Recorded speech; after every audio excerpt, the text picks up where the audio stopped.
Hadirin jamaah sekalian yang dirahmati oleh Allah Subhanahu wa taala. Dalam beberapa hari ke depan kita akan memperingati satu hari yang sangat bersejarah di Republik kita ini. Tepatnya 10 November, yaitu Hari Pahlawan. Pahlawan tentu bukanlah sembarang orang. Pahlawan adalah mereka yang memiliki kriteria, orang-orang yang berjuang tulus ikhlas karena Allah Subhanahu wa taala dalam rangka menegakkan kebenaran dan menumbangkan kebatilan.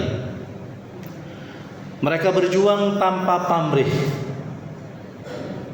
Yang mereka inginkan adalah kebenaran itu tegak di muka bumi ini.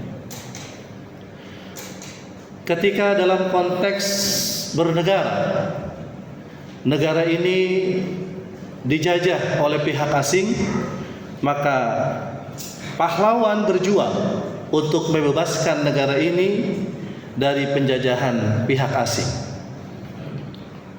Dan alhamdulillah berkat rahmat Allah Subhanahu wa taala dan juga perjuangan para pahlawan kita, maka kita mendapatkan kemerdekaan, diproklamirkan tanggal 17 Agustus 1945.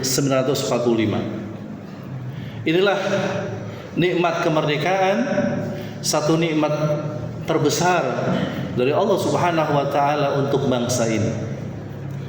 Nah, tentu setiap tahun ketika masuki bulan November, maka tentu kita tidak akan melupakan peristiwa yang terjadi di Surabaya yang komitmen para pejuang luar biasa dalam rangka mengusir penjajah. Nah, seperti apa kriteria atau ciri-ciri para pejuang yang terdapat di dalam Al-Quran? Kita akan mengutip paling tidak 2 ayat saja yang terdapat di dalam Al-Quran yang menjelaskan tentang kriteria atau ciri-ciri dari pejuang atau pahlawan sejati menurut Al-Quran. Yang pertama, hadirin, nanti bisa hadirin juga buka di rumah masing-masing, terdapat di dalam surah Yasin, surah yang ke-36, ayat yang ke-20 dan 21. 2 ayat ini menjelaskan tentang sosok seorang pejuang yang tulus ikhlas berjuang karena Allah, dan mereka adalah para pemberani. Allah Subhanahu wa taala berfirman, A'udzubillahi minasyaitonir rajim.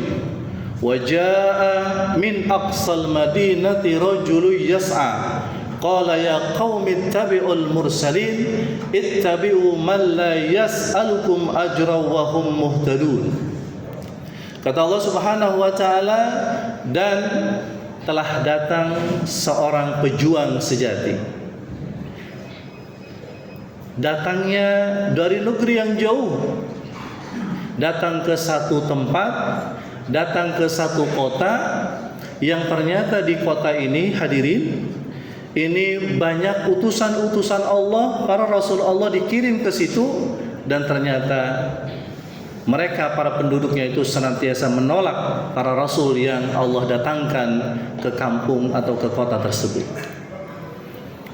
Bahkan ada informasi bahwasanya orang kampung itu mereka bersepakat untuk membunuh Rasul yang datang diutus oleh Allah kepada mereka. Lalu terdengarlah informasi ini oleh seorang pejuang namanya Habib Najjar, seorang pemuda yang gagah perkasa, meskipun beliau ini dikabarkan sedang menderita sakit. Ya, sakitnya sangat serius.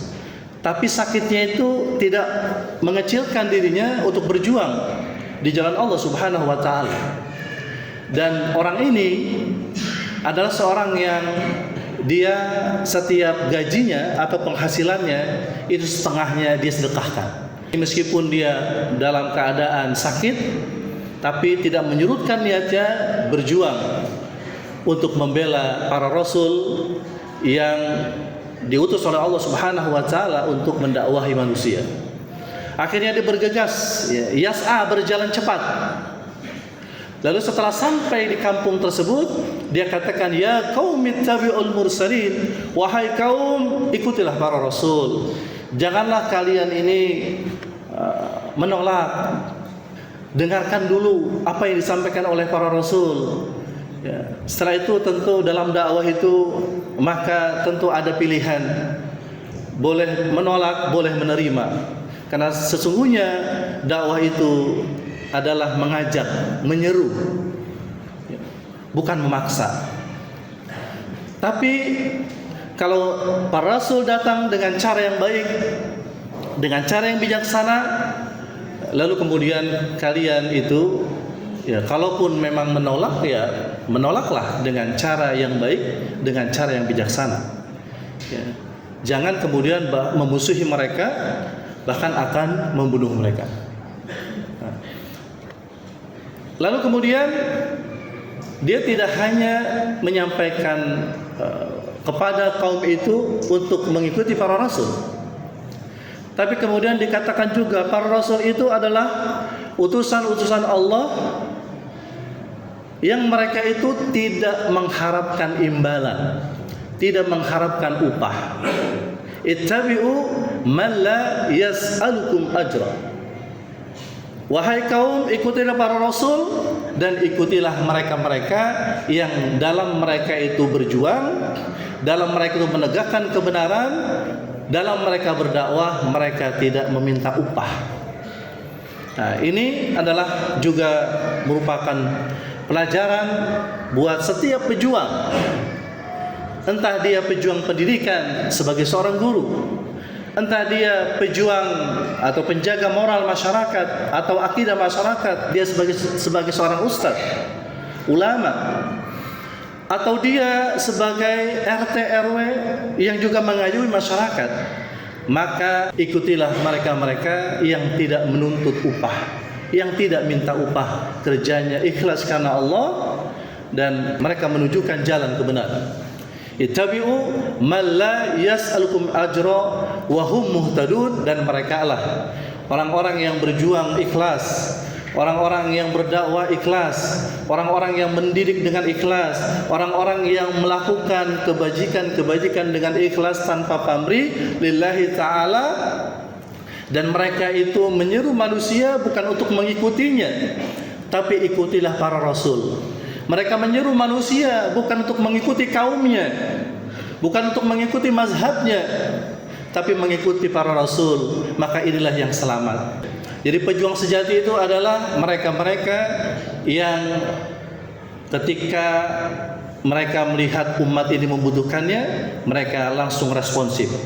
Ada masalah di tengah-tengah masyarakat, mereka bersegera untuk mencari solusi dari masalah yang ada di masyarakat tersebut.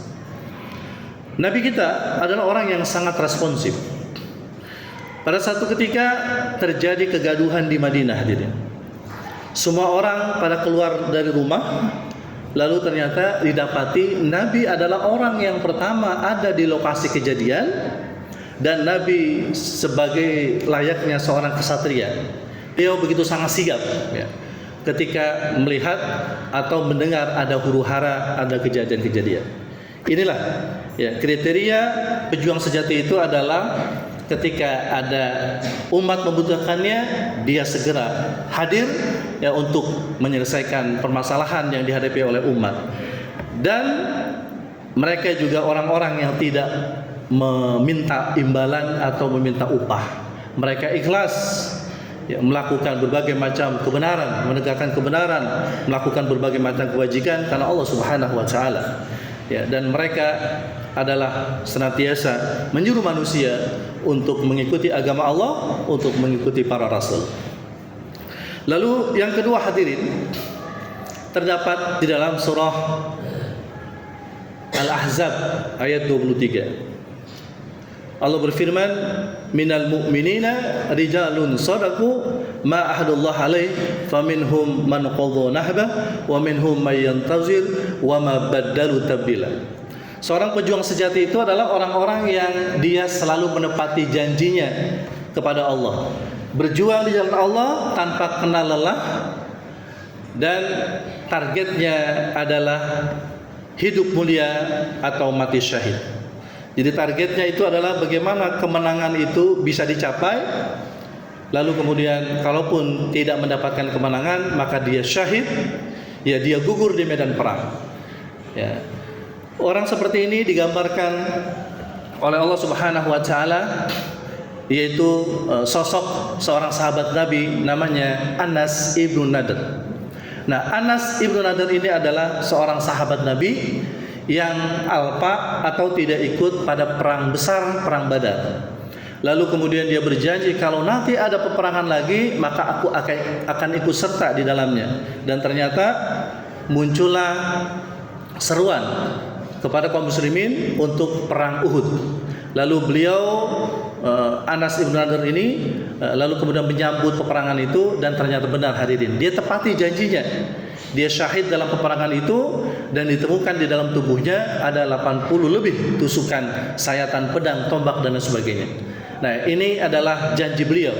Ya, kata Allah, orang-orang mukmin yang shadiq, yang benar itu adalah dia membenarkan janjinya, menepati janjinya kepada Allah. Ini terjadi pada diri Anas ibnu Nadir.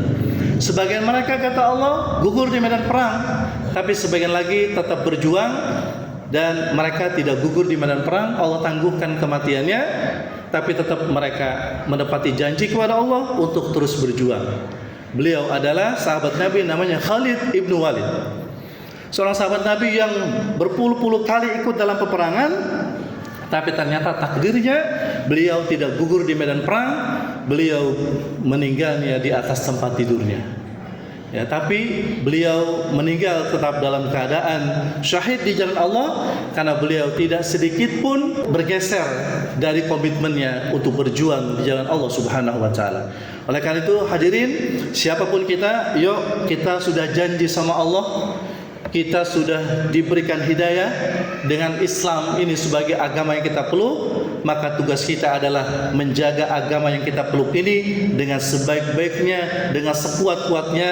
Maka itu adalah jihad di jalan Allah Subhanahu wa taala buat kita. Kita ajarkan Islam ini kepada keluarga kita, kepada masyarakat kita, maka inilah disebut sebagai jalan jihad di jalan Allah Subhanahu wa taala untuk konteks kita.